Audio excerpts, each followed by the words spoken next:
ఇల్లు గాలిపోతున్నది ఈర్రాజు అంటే నాదేం పోతుంది నరసరాజు అన్నాడంట వెనుకటికి ఒక పెద్ద మనిషి. తెలుగుదేశం జనసేన పరిస్థితి కూడా గట్లనే ఉన్నది. పొత్తుల బేరంల టికెట్లు రాని టీడీపీ లీడర్లు బాబును బండబూతులు తిడుతున్నారు.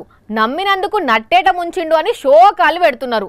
చాలా చోట్ల కార్యకర్తలు రోడ్డు మీదకి వచ్చి రచ్చ చేస్తున్నారు.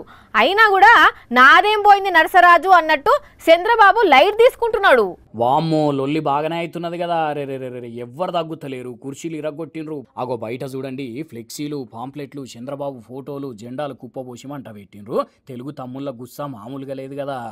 అనంతపురం అర్బన్ నియోజకవర్గంలో టికెట్ రాని ప్రభాకర్ చౌదరి అనుచరులు చేసిన రచ్చిది. తెలుగుదేశం ఆఫీస్ మీద దాడి చేసి ఏడి కాడికి తుక్కు చేసిండ్రు. డబ్బులకు టికెట్లు అమ్ముకున్నాడు చంద్రబాబు అని బండ బూతులు తిట్టిండ్రు.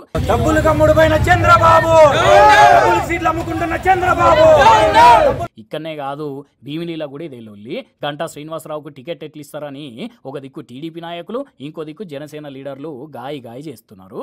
చంద్రబాబు డబ్బులు తీసుకొని గంటాకు టికెట్ ఇచ్చిండు అని రాజబాబు అనుచరులు ఆరోపించిండ్రు. గంటాను ఓడించి తీరుతాం చూడండి అని ఒక మీటింగ్ పెట్టి చంద్రబాబుకు అల్టిమేటం ఇచ్చిండ్రు. జనసేన లీడర్లు కూడా ఎక్కడ తగ్గుతలేరు. అరే 10 ఏళ్ల నుండి పనిచేస్తున్న మాకు టికెట్ ఇవ్వకపోతే ఎట్లా అని గరం అవుతున్నారు. గంటా ఎట్లా గెలుస్తాడో చూస్తామని ఛాలెంజ్లు చేస్తున్నారు.